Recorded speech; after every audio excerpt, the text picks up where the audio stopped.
I stand by my response. I unfortunately cannot accept. We should really still be consistent with how the Department of Social Welfare and the Department of Health, who are the primary caregivers when it comes to our youth, define an adolescent. And as I said, the definition is, I did not invent this. It is 10 to 19. And even if we had personal preferences, to move it to 20, I believe is quite extreme. So unfortunately, I regret I cannot accept the amendment. Remember, yours is from 10 to 19. Mine is 13 to 20. Because at 21, hindi rin niya kailangan humingi ng paalam sa magulang eh. At 20, kailangan pa humingi eh. Okay? So it's 19 to 20. To me, the more important one is the 10 to 13. So having said all of that, then I put it to a vote, Mr. President. Yes. Yes. So your proposed amendment is 13 to 20. 13 to 20. The existing bill says 10 to 19, and I repeat that this is the existing definition by Philippine government and by international standards, including UNICEF and WHO. Right, Mr. President, Senator Osmeña, with the permission of the permission of the two senators. the gentleman from Batangas and the gentle lady from Taguig. Mr. President, I think the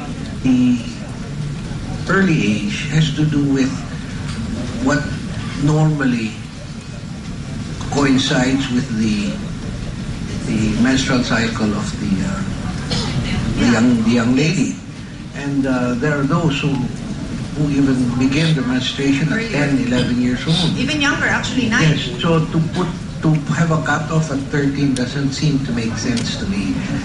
Just using that as an Thank you for that additional information. I failed to also clarify that these are biological changes that take place. That's why I made reference to DOH. We cannot change that. They become an adolescent. I understand. Because of these changes and I'm in sure their the bodies. parents are aware of this. The first one who will know about the possible menstrual cycle of their child will be the parent. So, frankly speaking, I think that is the responsibility of parents, but I'm working along the lines of this bill, Mr. President. Okay. And there is a relationship to education and to access to contraceptives here at the age of adolescent. And I will get to that later on, Mr. President. Proceed with the division of the House. Nagpapatuloy sa ngayon ang period of individual amendments o pagtatalakay ng bawat senador sa mga posibleng pagbabago sa mga probisyon sa Reproductive Health Bill. Kabilang sa mga pinag-usapan ng panukala ni Senador Ralph Recto na gawing 13 to 20 years old ang edad kung kailan dapat ituro ang reproductive health education. Kanina, 13 senador ang pumabor sa panukala ni Recto na tanggalin sa mga lokal na pamahalaan ang responsibilidad ng pagpopondo sa reproductive health program.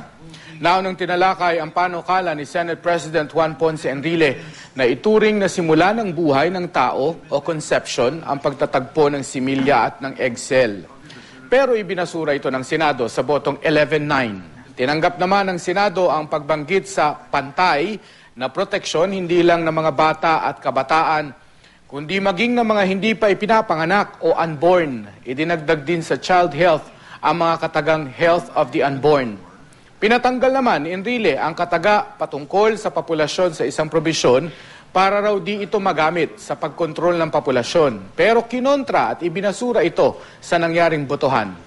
Mismo ang Senate President ang nanguna para talakayan ang RH Bill ngayong hapon sa Senado. Nang kontrahin ito ni Senador Tito Soto dahil kailangan pa raw talakayin ang Sin Tax Reform Bill. Nagbotohan ng Senado at nanaig ang mga pabor sa pagtalakay sa RH Bill sa botong 11-3.